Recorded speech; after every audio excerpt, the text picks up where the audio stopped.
Boa noite. Boa noite.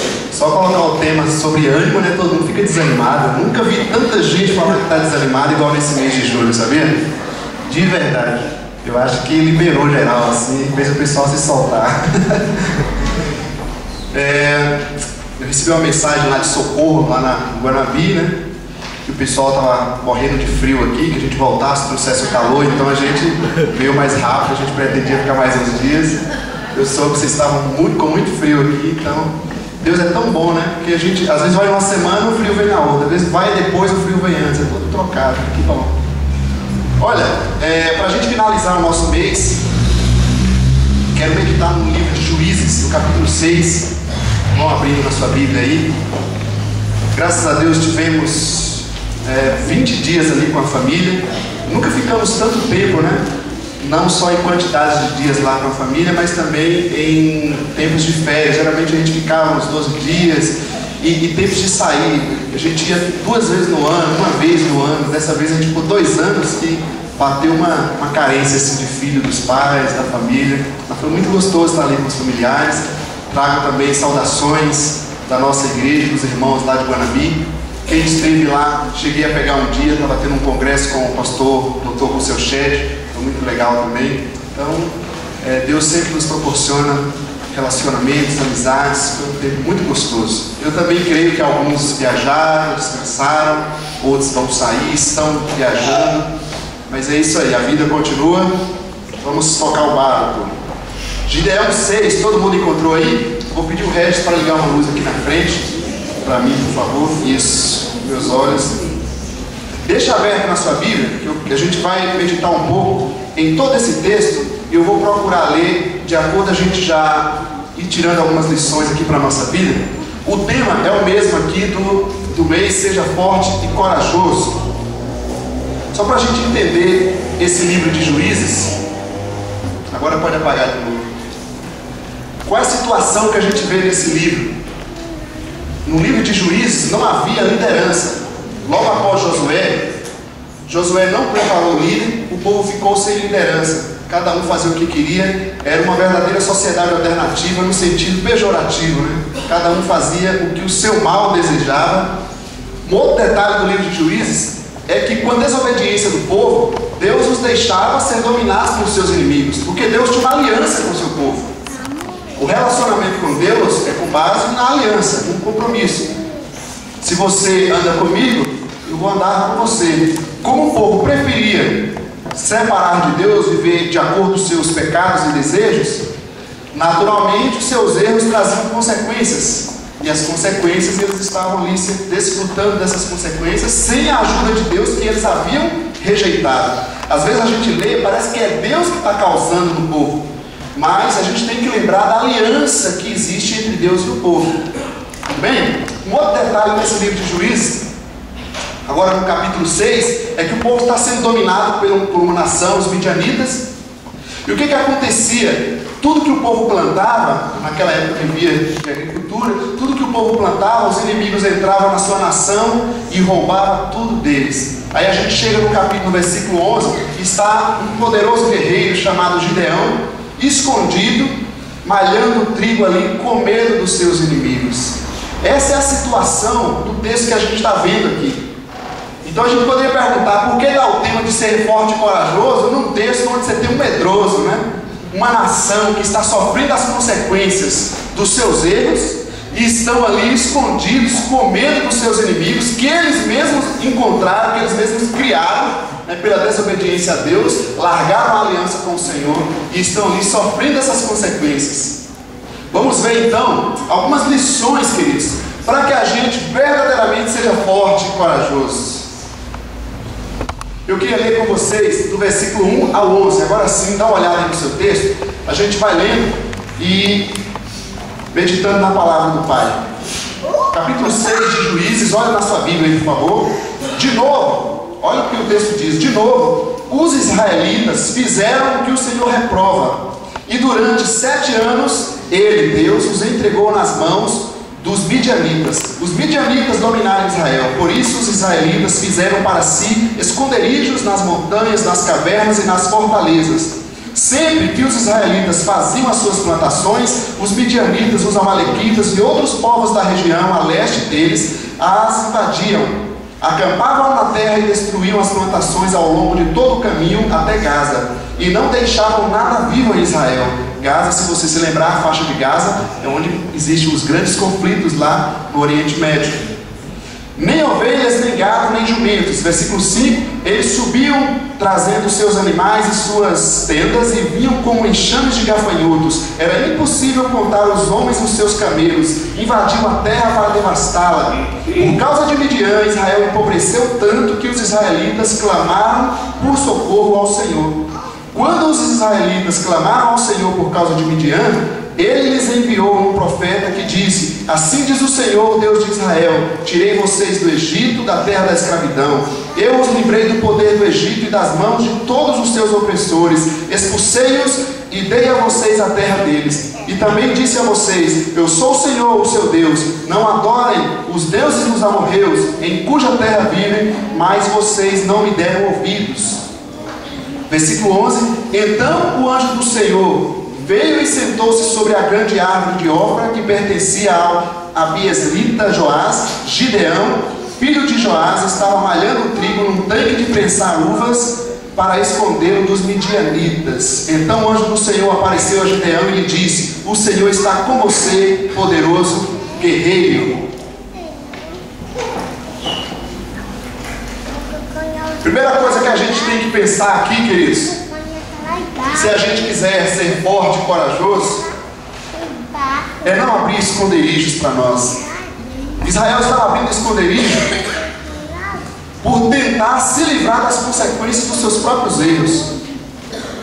É aquele detalhe que a Bíblia fala: um abismo chama outro abismo. Então nós já criamos um abismo, em vez de a gente encarar a situação e buscar resolver, a gente cria um outro, abrindo esconderijos. Não fique no esconderijo. Não se esconda, seja forte e corajoso. Qual é o problema que nós estamos enfrentando? Não adianta se esconder desse problema. E aí eu fiz algumas perguntas para a gente aqui. Qual a causa do nosso desânimo? Qual a causa do problema que a gente enfrenta? A gente tem que buscar isso. Se a gente quer uma solução, a gente tem que saber a causa. O que está causando isso? A situação deles seria uma aflição da vida? A gente precisa observar 3 características de todos os males que a gente enfrenta. Tem gente que é tão espiritualoide que ele acha que tudo é demônio, né? Tudo é o diabo, tudo é culpa do diabo, tudo é culpa do anjo caído, do anjo maligno. Parece que a vida não tem situações normais, males, como Jesus próprio disse em João 16: na vida vocês terão, no mundo vocês terão aflições. Então, se há uma coisa normal, pelo menos depois do pecado, não é isso? Gênesis 3. Se há uma coisa natural na nossa vida humana, são os conflitos, as aflições após o pecado humano. Então existem aflições que são da vida, queridos. Não adianta você querer culpar Deus, culpar o próximo, culpar você, culpar o demônio, culpar o mundo, culpar o governo, culpar a igreja, etc. Não. São males que a gente vai enfrentar nessa vida. E a gente precisa ser forte e corajoso. Não abrir mais esconderijos e encarar essa situação que a vida nos proporcionou. Todos nós, se já não passamos, ou estamos passando, ou iremos passar por situações que você vai dizer: por quê? Por que isso veio acontecer comigo nessa vida? Por que uma situação tão difícil como essa eu tenho que estar vivendo? Não tem como a gente fugir das aflições da vida. Por mais que você seja uma pessoa obediente, fiel, compromissada, você não está livre, não está isento das aflições. Que não foi o caso deles aqui. Um outro detalhe, para as aflições que a gente enfrenta, são consequências da desobediência a Deus. E a gente precisa ser sincero, corajoso, encarar quando de fato aquilo que a gente está vivendo, nada mais, nada menos do que um erro nosso. Uma consequência de um erro que nós cometemos. E como é que se corrige um erro que nós cometemos? Abrindo um novo erro? Abrindo um esconderijo? Não. Assumindo. Encarando a situação, errei e preciso corrigir esse detalhe, esse fato. Infelizmente, eu não sei por que isso, Mas nós temos uma dificuldade, talvez seja só eu, nós temos uma dificuldade enorme de lidar com os conflitos, com os problemas, não é isso? A gente chegar no fim do mês, fazer uma avaliação, no fim do semestre, avaliar as nossas atitudes, isso é tão ruim para a gente, porque parece que está errado. Mas o que está errado? Uma avaliação não significa que está errado, significa que você quer ver o que pode melhorar. Naturalmente, deve ter surgido coisas ali que não foi a sua melhor opção. Então a gente precisa ter essa coragem, ter essa força de não se esconder. De que forma a gente se esconde? Os gritos. Quantas vezes as pessoas estão soltando palavras de todo tipo, para todo lado, e nada mais é que um conflito interior que ela tem, e ela não consegue lidar com aquilo, e não quer trabalhar com aquilo. Ela prefere xingar todo mundo, gritar com todo mundo, ficar de mal com todo mundo, do que olhar para si mesma. E outras coisas mais. Há problemas na nossa vida que nós enfrentamos que são consequências de nossa desobediência ao Pai. Há também problemas, de fato, que são ações malignas, e aí precisamos ter discernimento para observar isso. Podemos ter coisas quando você está vivendo em obediência a Deus, onde não é uma aflição normal da vida. Eu geralmente, quando eu oro por uma situação, eu procuro encarar esses três aspectos aqui. Se é um aspecto natural da vida, se é consequência de um erro meu, ou se é um maligno querendo me abater. Qual é a causa do nosso desânimo? Consequência do tempo, da vida, se tornou normal? Desobediência ao Senhor, afastamento da presença de Deus? Ou será que estamos dando brecha ao maligno e ele está nos acovardando e nós estamos deixando? O maligno também fala nos nossos ouvidos. Você se lembra daquela situação quando Jesus começa a falar da sua missão, que ele deveria morrer pela humanidade, e que aparece Pedro, um discípulo de Jesus, e diz para ele que ele não iria morrer. Jesus logo confrontou, porque ele viu que aquelas palavras não vinham de Pedro. Aquele pensamento não era de Deus, não era de Pedro, era algo maligno. Tudo bem, gente? Estão acordados aí? Qual a causa do desânimo? Um outro detalhe para a gente: o que escondemos? O que estamos escondendo? Os israelitas aqui estavam escondendo a sua plantação, os seus bens, porque os inimigos queriam devorar. Olha o absurdo. O cristão infiel, ele acha que ele pode proteger as suas coisas, os seus bens, escondendo. Não. Sabe como é que a gente vai guardar a nossa vida, guardar os nossos bens, buscar mais bênção de Deus? É sendo fiel a Deus. Quanto mais infiel a Deus eu sou, mais eu vou perder das minhas coisas, porque quem me dá é Deus, a não ser que esteja vindo de outra fonte. Aquilo que vem de Deus é Ele que guarda. Eu não preciso esconder, eu não preciso temer. Se foi Ele que me deu, como Jó disse, se Ele quiser tomar, Ele toma. Ele deve ter um propósito maior. Por que a gente está protegendo tanto as nossas coisas? E isso não apenas em aspectos de bens, mas também em questões pessoais nossas. Por que a gente tem que esconder tanto os nossos erros? Tem tanta dificuldade de olhar para isso? Ou para situações que a gente vai vivendo. Eu olhei um texto de uma pessoa que se diz ateu, mas um médico reconhecidíssimo, vocês conhecem ele, quem sabe até viram nessas entradas em Facebook, eu vi lá, uma boa utilização. Eu achei esse negócio e peguei, que o Drauzio Varela coloca. Olha aqui, a fonte está aqui, você pode olhar depois. Se não quiser adoecer, fale dos seus sentimentos. Emoções e sentimentos que são escondidos, reprimidos, acabam em doenças como gastrite, úlcera, dores lombares, dor na coluna, etc.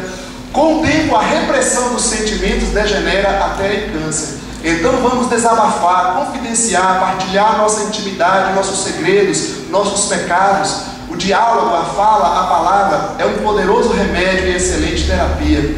Se não quiser adoecer, não viva de aparências. Quem esconde a realidade finge, faz pose, quer sempre dar a impressão que está bem, quer mostrar-se perfeito, bonzinho, etc. E está acumulando toneladas de peso. Uma estátua de bronze, você lembra dessa citação aqui em Daniel? mas com pés de barro. Nada pior para a saúde que viver de aparências e fachadas. São pessoas com muito verniz e pouca raiz. Seu destino é a farmácia, o hospital, a dor. Por que escondemos, queridos? É impossível a gente ter um relacionamento com Deus, com a palavra de Deus, e não se abrir para Deus. Porque o que a palavra vai fazer é exatamente penetrar no nosso ser, no nosso interior, em cada detalhe. Hebreus 4,12 diz que a palavra de Deus, ela vai até a divisão da alma e do espírito, das juntas e das medulas. O que é que ela está querendo dizer com isso? Que não existe um lugar no nosso ser, no nosso interior, que a palavra não penetre, ela não sonda, que ela não mexe. Você pode até dizer não, isso é um direito seu, mas a palavra de Deus está o tempo todo entrando em todas as áreas da nossa vida. E eu não entendo por que a gente vai fugir disso, porque esse trabalhar da palavra de Deus é para nos curar. Deus não nos chama para ser religiosos, Ele nos chama para voltar a ser os filhos que Ele criou, vivendo um relacionamento aberto, sincero com o Pai. Se você tem enfrentado dificuldade, viva isso diante do Pai.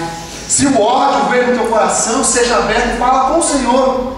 Se alguém te ofendeu, chega para ela e fala com ela. Não deixa criar raiz de amargura. Hebreus 15:17.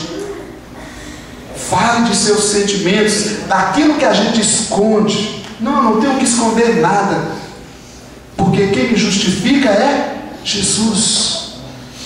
Ninguém, nenhum ser humano tem direito e poder para nos acusar de nada, até mesmo dos nossos erros, porque aquele que nos justifica é o Senhor, que pagou por nossos erros. Quem somos nós para poder julgar e condenar qualquer erro? Se quem pode fazer isso e quem morreu por eles é o Senhor.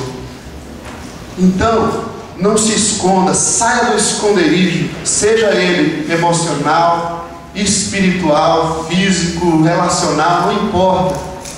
Viva uma vida aberta, uma carta viva de Deus, e deixa Deus trabalhar. Deixa o Senhor trabalhar na nossa vida, nos aperfeiçoando em todos os sentidos.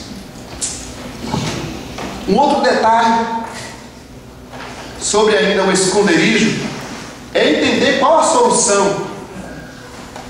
Como eu já disse, alguns estão buscando criar novos esconderijos, novos abismos para a sua vida, em vez de olhar para a real situação e buscar ajuda. Se nós estamos aqui, queridos, significa que nós estamos buscando a ajuda do Todo-Poderoso. Nós reconhecemos que precisamos estar diante do Senhor. O versículo 7 que a gente leu, a gente vê que os israelitas se tocaram de um detalhe. Eles estavam lá sofrendo por seus inimigos. Toda a lavoura, tudo que eles produziam, os inimigos tomavam deles. Se você pensar que toda a vida que você está lutando, batalhando para ter, cuidar da sua casa, da sua família, do seu trabalho, da sua vida pessoal, deixar o maligno tocar em tudo, deixar a porta aberta para ele entrar. Não, o que a gente pode fazer? Imagina só essa situação, a porta da sua casa aberta, você escondido debaixo da cama, não é isso? Não adianta, porque a porta está aberta, o maligno está entrando e saindo, fazendo o que quer. O que nós devemos fazer para enfrentar esse problema que a gente está passando? Clamar ao Senhor, voltar ao Senhor. O caso dos israelitas nesse texto, eles pecaram contra Deus, eles desobedeceram a Deus, e Deus mostrou isso nos versículos para eles. Eu fiz uma aliança com vocês e vocês quebraram a aliança comigo. Deus, Ele não é aquele de fingir, de passar a mão na cabeça. Olha, tudo bem, vamos dizer que não aconteceu nada. Deus não faz assim. Isso não está certo. Misericórdia não é isso. Misericórdia é você chegar... O Rogério merece 10 pauladas, né, pelo erro. Só um exemplo. Só 10. Para você que está lutando boxe, está tranquilo. Então, o que é misericórdia? Ele errou e ele merece 10. Nem 11 nem 9, são 10. Então o papai chama ele lá, vem aqui que eu vou te dar 10 palavras para você aprender. No entanto, o pai chega lá e dá 5. E aí Rogério fala, mas pai, o senhor não disse que era 10? Eu falei, sim, são 10 que você merece. Mas para você aprender o que é misericórdia, eu estou dando apenas 5. Ele não mudou o merecimento, ele mostrou que é misericórdia. Misericórdia significa que Deus age acima daquilo que merecemos. O ser humano, ele quer agir pela sua própria justiça. O texto de Tiago diz que a justiça dos homens não produz, a ira dos homens não produz a justiça de Deus. Não adianta a gente querer fazer justiça com as nossas próprias mãos. Clame a misericórdia também para você, queridos. Olha o versículo 7 na sua Bíblia aí. Quando os israelitas clamaram ao Senhor por causa de Midian. Não tem coisa pior que a pessoa perceber qual é a causa do desânimo dela, seja a desobediência, seja um erro que ela cometeu, seja a falta de vida cristã. Porque às vezes acontece o seguinte: a gente vai se afastando da comunidade de Deus, da Bíblia, da oração. Chega um ponto que a gente está só embora, a gente não consegue dar um passo, porque o físico e espiritual, vamos dizer assim, já não suporta mais nada, e a gente não sabe nem qual é a causa mais. Então a gente tem que buscar qual é a causa, e independente dela, saiba que a porta da misericórdia está aberta. Se há um lugar onde a misericórdia reina, é no reino de Deus. A misericórdia triunfa, ganha do juízo, diz a palavra de Deus. Por isso nós precisamos ser misericordiosos com os outros, para que possamos desfrutar das misericórdias de Deus na nossa vida. Clame por misericórdia. Qual é a causa do problema? Você sabe? Já encontrou? Ok. Independente de qual seja a causa, vamos clamar a misericórdia do Senhor. Vamos clamar a misericórdia do Senhor. Melhor cair nas mãos de Deus do que cair nas mãos dos homens. Os homens não fazem a justiça corretamente. Amém, amados? Uma outra situação, uma outra lição para a gente ser forte e corajoso é não ficar desacreditado.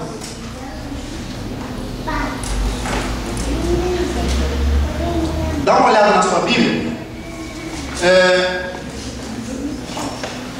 No versículo 13. Olha o versículo 13 da sua Bíblia. A gente leu até o 12. Ah, Senhor, Gideão respondeu: se o Senhor está conosco, por que aconteceu tudo isso?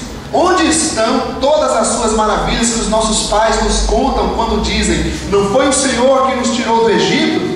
Mas agora o Senhor nos abandonou e nos entregou nas mãos de Midian.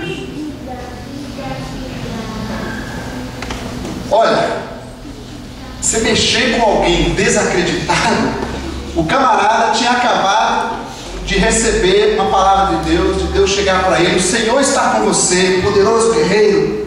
Ele diz: Senhor, mas e por que está acontecendo isso? Ele olha para as circunstâncias que estavam acontecendo com ele, se esquecendo que aquelas circunstâncias foram provocadas por ele mesmo, não é? Talvez não seja o seu caso, o meu caso, mas foi o caso aqui do texto. Sua identidade, o versículo 12 diz: um poderoso guerreiro. Para a gente não viver desacreditado, a gente precisa relembrar quem nós somos. Quem nós somos, porque o inimigo, queridos, quer tirar de nós essa confiança, essa certeza, essa autoestima que Deus nos deu, de uma pessoa amada pelo Senhor. Tem até um cântico antigo, né? Quero que valorize o que você tem. Você é um ser, você é alguém. A gente vive hoje desvalorizado. A pessoa fez faculdade, fez pós-graduação, fala a língua dela, fala outra língua, faz tudo e ainda se sente desvalorizado. De que forma a gente vai ter valor desse jeito? A gente precisa resgatar isso em nossas vidas. Sua identidade, um filho de Deus, um filho amado. De repente você olha para a situação: mas por que está me acontecendo isso? Está difícil no trabalho? Por que essa dificuldade? Essa dificuldade não muda a nossa identidade. Cuidado com isso. De achar que porque está passando por tal problema, que a sua identidade foi afetada. Não. Identidade é algo, a circunstância é uma outra coisa. Isso começou a acontecer com aquelas visões de teologia de prosperidade. Um grupo teológico que começou a falar de coisas que ser cristão não passa por doença, não passa por dificuldade. Isso entrou na nossa cabeça e nos corrompeu, nos prejudicou. Não. Independente da circunstância que você estiver passando, não esqueça a sua identidade, quem você é. Se você é um filho de Deus, é um servo do Senhor, onde você estiver, o Senhor estará com você. Este lugar pode até ser no lago de fogo, esse lugar pode até ser no vale, pode até ser no deserto, pode ser na tribulação que for, o Senhor está conosco. E eu vou dizer mais, se a gente quiser experimentar Deus, as maiores experiências com Deus são no meio do deserto, são no meio das tribulações. Sua identidade, o seu estado desacreditado. Gideão começou a responsabilizar Deus. Mas Senhor, se o Senhor está conosco, por que está acontecendo isso? Mais ou menos assim. E o Senhor deixou acontecer isso por quê? Se o Senhor está comigo, como é que o Senhor deixou isso acontecer? Não foi Deus que deixou acontecer, foram eles que cavaram aquilo. Uma pessoa desacreditada, a tendência dela é sempre jogar os problemas para os outros. É culpa de fulano, é culpa de ciclano, é culpa disso, é culpa daquilo. Ele não olha para ele mesmo. Você pode dar a palavra de ânimo que for, ele está desacreditado. Ele responsabiliza todo mundo pelas coisas. Ele não tem responsabilidade nenhuma nessa situação. Assim foi o caso de Gideão.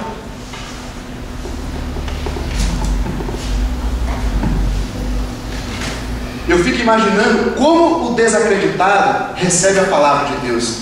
Queridos, se nós estivermos aqui, nos encontrarmos como família de Deus, ouvirmos a palavra do Senhor, adorarmos a Deus, comungarmos, termos relacionamento uns com os outros, e o nosso coração estiver desacreditado, eu fico imaginando como é que a gente está recebendo a palavra. O livro de Tiago, ele incentiva o tempo todo a gente receber a palavra, não é pregar a palavra, é receber a palavra. Eu fico pensando por quê? Se a gente, e aqui agora são áreas de quem está ainda pregando, né? Pior para nós.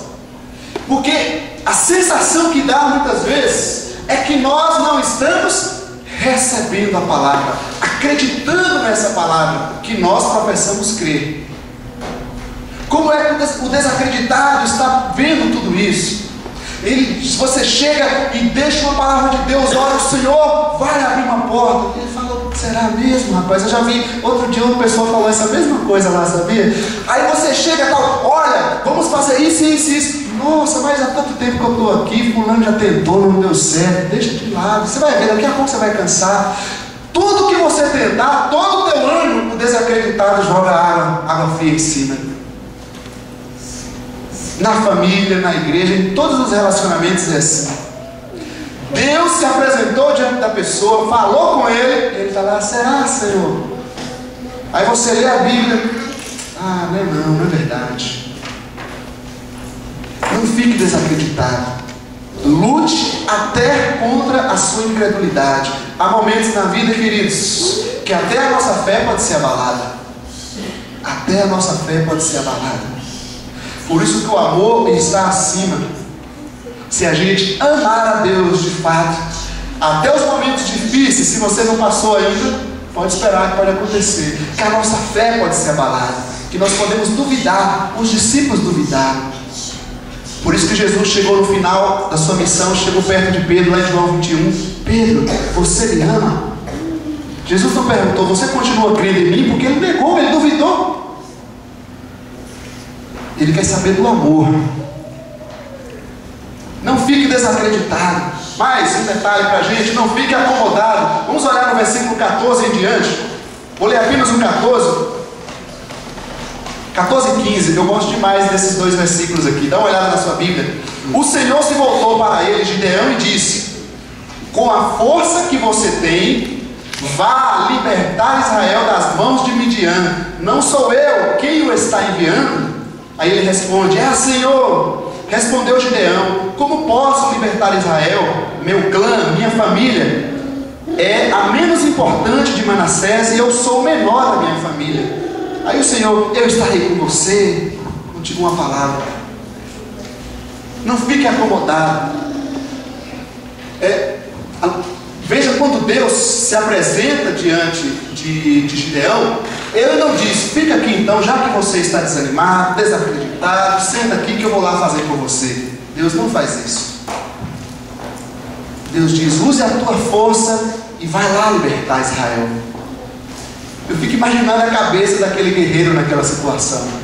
A nação sendo dominada, a situação toda complicada, ele ali escondido, era um ainda mais estratégico, escondido naquela situação. E Deus, desanimado com toda a situação, e Deus fala para ele: vá com tua força. Eu diria para você: acredite em você. Se você não acreditar em você, querido, ninguém vai fazer nada por você, em todos os aspectos da nossa vida. Acredite em você, naquilo que você pode. Acredite que você pode vencer aquelas lutas que mais te perturbam. Acredite que você pode vencer aqueles temores que mais te perturbam. Você precisa acreditar que você pode contra isso, se libertar disso, lutar contra isso.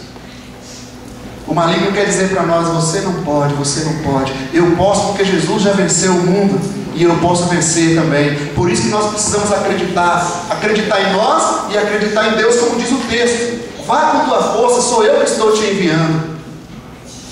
Acredite em você. Há momentos na vida que a gente ora, que a gente fala, que a gente vê fraquezas em nós e diz: Senhor, não dá. E Deus precisa: você pode, levanta a tua cabeça.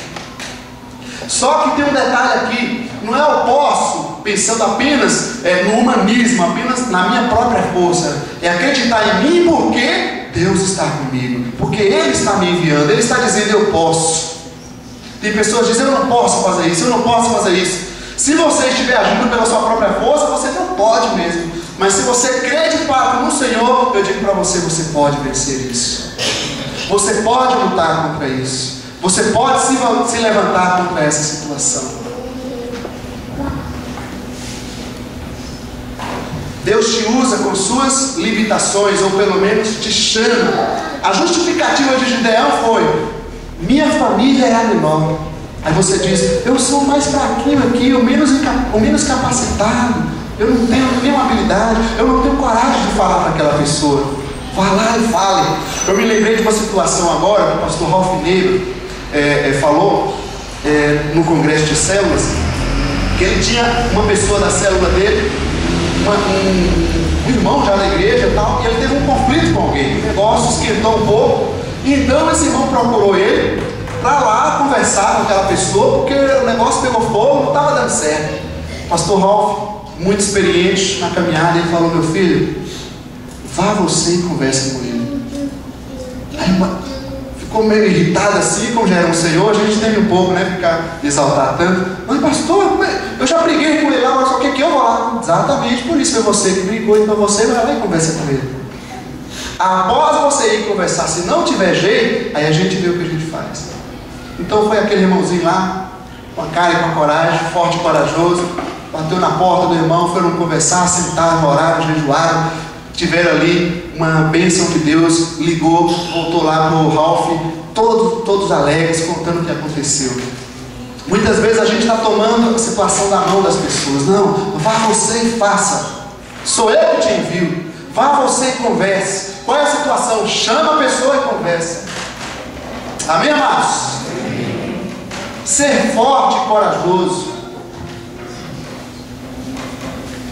Para terminarmos, não fique desconfiado do versículo 17. Eu não vou ler todos os versículos, mas é muito interessante que alguns até acham que Gideão está cheio de fé. Mas Gideão, queridos, duvida de Deus o tempo inteiro.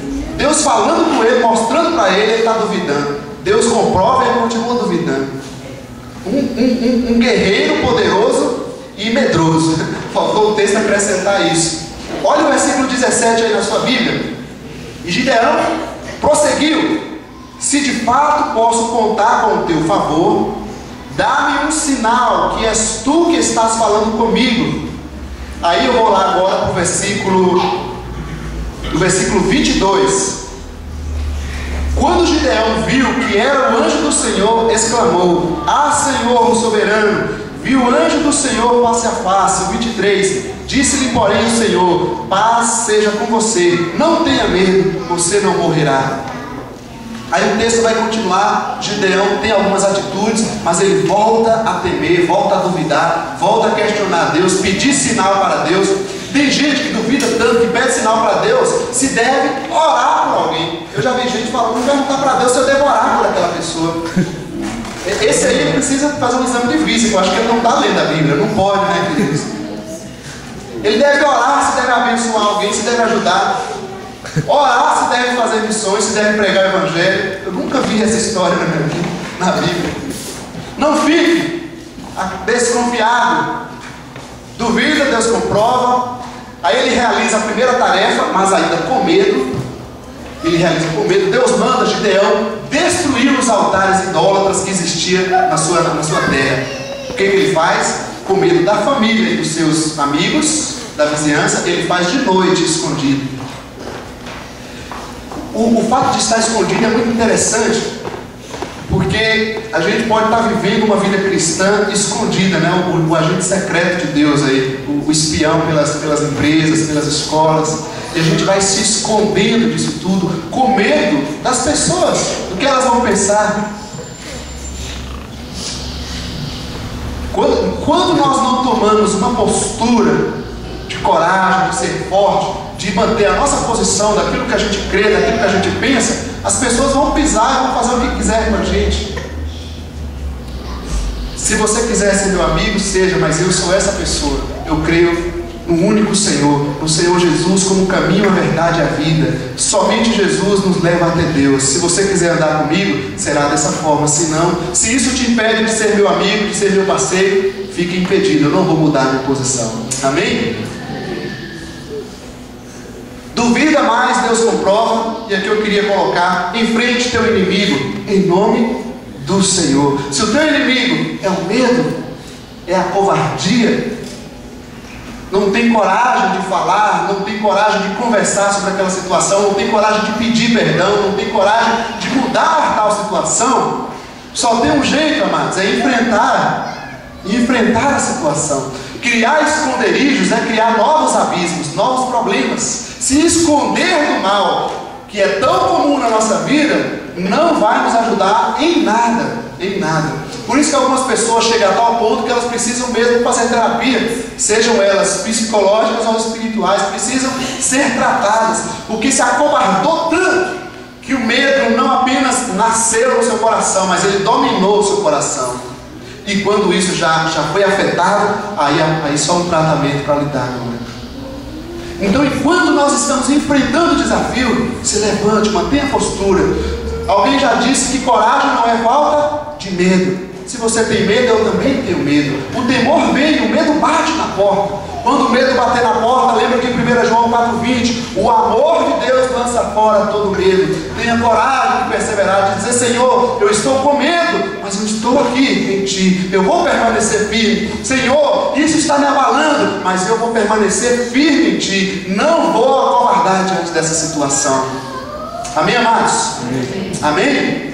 Queria passar um filme para vocês. Eu confesso que é um filme que eu gosto demais da conta. E eu acredito que não é a situação de ninguém aqui. Esse jovem, se alguém não conseguir ler, está legendado, nos fale aí que a gente tenta passar de novo. Então, olha aí, tenta ler lá o texto.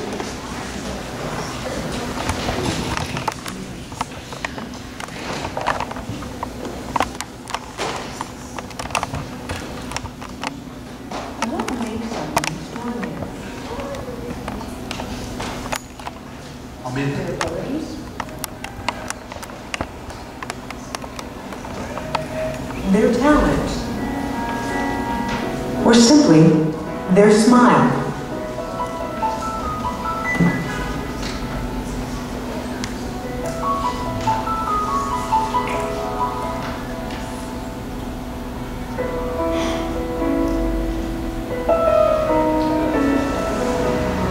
My dad was saying that he was, his head was next to my mum's head as I was being born, and he saw my shoulder. And he just went pale. And my dad had to leave the room, and he couldn't believe what he saw. And the doctor came in, and my dad said, "My son, he has no right arm." And he says, "No, your son has no arms or legs." And he said he nearly fell on the floor. He couldn't believe it. Why would God let the pastor's son be born that way? And my mum, at first, she didn't want to hold me. She didn't want to breastfeed me and all that. She just felt very uncomfortable for the first 4 months, and it took them quite a while before they could trust in God that He didn't make a mistake, that He didn't forget them or me. Nick's parents gave their fear and even disappointment in their son's disability over to the Lord. I challenged God. I said, God, I know that I'm a sinner. I know that I won't probably have peace until you're in my heart, but I will not let you in my heart until you answer me, why? Why did you take my arms and legs? Why didn't you give me what everybody else has? And so I wanted to end it. If God wasn't going to end my pain, I was going to end it myself. So at age 8, I tried to drown myself in a bathtub of 4 inches of water. I told my mum and dad, I'm just going to relax in the bathtub. Can you put me in the bathtub? And yeah, I turned over a couple times to see if I could do it. I couldn't do it. The thought that stopped me from going through with it was the love for my parents. That would be the last time Nick would attempt suicide, but it wouldn't be the last time he would come face to face with those deep issues that made him want to end the pain. Then one day, Nick's mother had him read an article about a severely disabled man. And that man's story made a huge impact on Nick. I have a choice to either be angry at God for what I don't have, or be thankful for what I do have. And my mom, she said, Nick, God's going to use you. I don't know how, I don't know when, but God's going to use you. And that's when I started seeing that there is no point in being complete on the outside when you're broken on the inside. And I found out that God can heal you without changing the circumstance. I gave my life to Jesus Christ when I read John 9 at age 15, where a man was coming through a village, and a man, this blind man from birth, Jesus saw him. People said, why was this man born that way? Jesus said it was done so that the works of God may be revealed through him. And I felt like God answered my question. The question was why? Why did you make me this way? And the answer was, do you trust me? That's the question. And when you say yes to that question, nothing else matters. But once we realize that when we read the Word of God and you know the truth of who you are, I'm not a man without arms and legs. I am a child of God. I am forgiven of my sins. I'm an ambassador of the King of Kings and Lord of Lords. I'm nothing but a servant of the Most High God. God, though, lives in me, and I now live in His strength. And whatever Jesus conquered, I conquered. I believe if God doesn't give you a miracle, you are a miracle of God for somebody else's salvation. And I thank God that He didn't answer my prayer when I was begging Him for arms and legs at age 8. Because guess what? Because I have no arms and no legs, He's using me all around the world. And we've seen so far, approximately, this is conservative, 200,000 souls come to Jesus Christ for the very first time in the last 6-7 years. Because I'd rather have no arms, no legs temporarily here on earth to be able to reach someone else for Jesus Christ. That He hasn't forgotten your pain, He hasn't forgotten your family. And maybe while you're watching this interview, you've compared your suffering to my suffering. And that's not where hope is, to know that someone else, in your opinion, is suffering more than you. That's not where hope is. But hope is in the name of God, the name of the Lord Jesus Christ. Hope is when you compare your suffering to the infinite, immeasurable love and grace of God.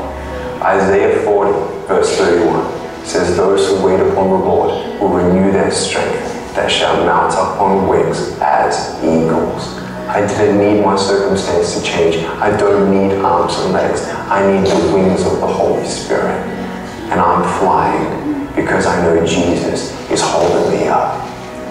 Don't give up on God, because God will not give up on you.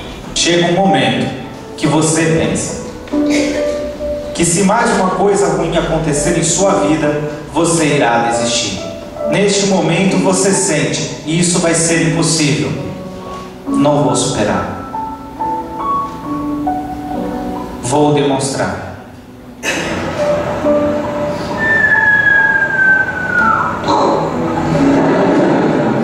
Muitas pessoas pensam que quando eu caio, a vitória será quando eu levantar. Não é verdade. Vitória não é quando você deixa um vício. Vitória não é quando as circunstâncias mudam. Vitória vitória é quando o seu coração muda. Quando você põe um pouco de fé em Deus, tudo é possível. E Ele te dá forças para vencer nas dificuldades. Assim,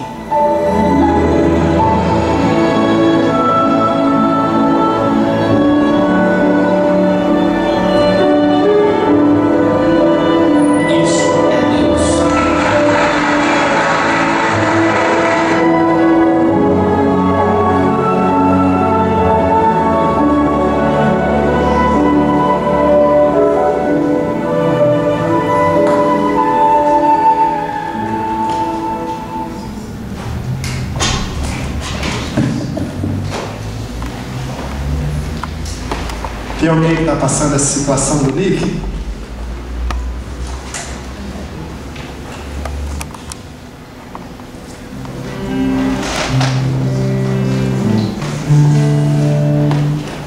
Tem um cântico pequeno e simples. Acho muito interessante quando ele fala que não foi a mudança das circunstâncias. Hoje a gente vê tantas pessoas dizendo: Deus vai mudar sua circunstância. Precisa ser mudado no nosso coração.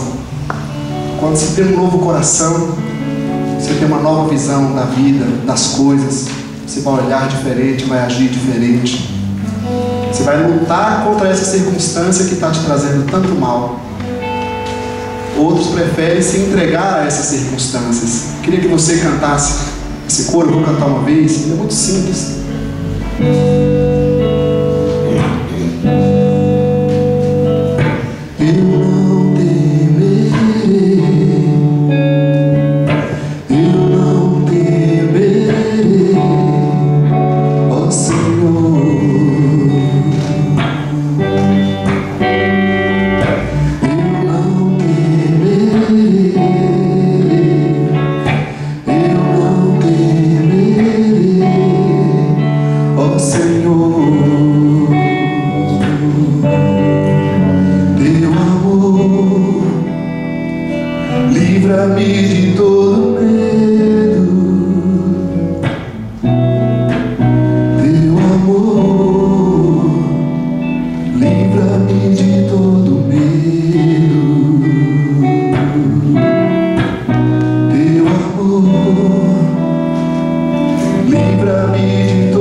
Para as situações, os conflitos. Se você não está vivendo nenhuma agora, aprender a ter uma postura diferente, conforme um homem de Deus, uma mulher de Deus, conforme a palavra nos mostra, a lidar com as questões que temos enfrentado.